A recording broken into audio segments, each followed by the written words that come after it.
দেশের বিভিন্ন জেলায় জমে উঠতে শুরু করেছে কোরবানির পশুর হাট। আকর্ষণীয় কোরবানির পশু কিনতে শুধু জেলা নয়, আশপাশের জেলা থেকেও আসছেন ক্রেতা এবং ব্যাপারীরা। তবে সীমান্ত দিয়ে যাতে কোনো গরু প্রবেশ করতে না পারে এই দাবি খামারিদের। প্রতিনিধিদের পাঠানো তথ্য এবং ছবিতে ডেস্ক রিপোর্ট। ঠাকুরগাঁওয়ের ৫ উপজেলায় ছোট বড় মিলে প্রায় ২০টি কোরবানির পশুর হাট বসেছে। এর মধ্যে স্থায়ী হাট ১২টি। এরই মধ্যে বিভিন্ন আকার ও দামের গরু নিয়ে আসতে শুরু করেছেন খামারি ও কৃষকরা। জেলার সবচেয়ে বড় পশুর হাট খোঁচাবাড়ি ও লাহিড়ী হাট। সেখানে পছন্দ মতো কোরবানির পশু কিনতে যেমন ক্রেতারা আসছেন, তেমনি আসছেন ব্যাপারীরাও। চাহিদা বেশি মাঝারি ও দেশি গরুর। আমাদের এলাকায় বর্তমানে প্রচুর আমদানি আছে এবং বিভিন্ন এলাকার থেকে মানুষ আসতেছে। গতবারের তুলনায় বেচা কিনা নাই, অনেক কম। এত পরিমাণ গরু যে গরু কিনে অনেক শান্তি পাইছি।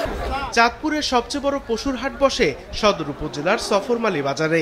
প্রতি সোমবার আশপাশের বিভিন্ন এলাকা থেকে গরু নিয়ে আসেন খামারিরা। এবার হাটে পর্যাপ্ত গরু উঠলেও ক্রেতারা কেনার মতো দাম বলছেন না বলে অভিযোগ বিক্রেতাদের। আর ক্রেতাদের অভিযোগ বিক্রেতারা দাম বেশি হাঁকছেন।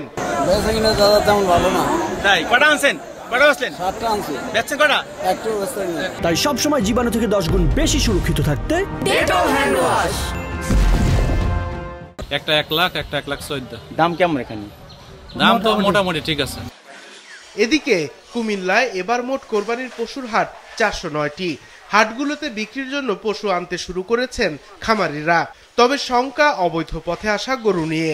এদিকে জেলা প্রাণী সম্পদ কর্মকর্তা বলছেন, অবৈধ পথে গরু আসার সুযোগ নেই। আমরা প্রতিবারের ন্যায় এবারও রয়েছে আমাদের আইকনিক 150টি ষাঁড় গরু। অলরেডি আমরা কিছু গরু বুকিং করে ফেলেছি। এই বছর আশা করি সরকারের কাছে যাতে বাইরের দেশের কোনো গরু বাংলাদেশে না ঢুকে। কোনোভাবেই আমরা পার্শ্ববর্তী কোনো দেশের গরুকে কিন্তু অ্যালাউ করব না। আসলে এটা হলে আমাদের অনেক ক্ষতি হয়ে যায়। বিশেষ করে আমাদের যে খামারিরা সারা বছর ধরে যত্ন করে বিনিয়োগ করেছেন, তারা কিন্তু লাভবান হতে পারেন না একদিকে, আর অন্যদিকে আমাদের যারা ভোক্তা আছেন তারা কিন্তু বঞ্চিত হচ্ছেন ভালো মাংস থেকে। যশোরে এবার 1,14,574টি কোরবানির পশু প্রস্তুত রয়েছে, আর চাহিদা রয়েছে প্রায় 96,000-এর।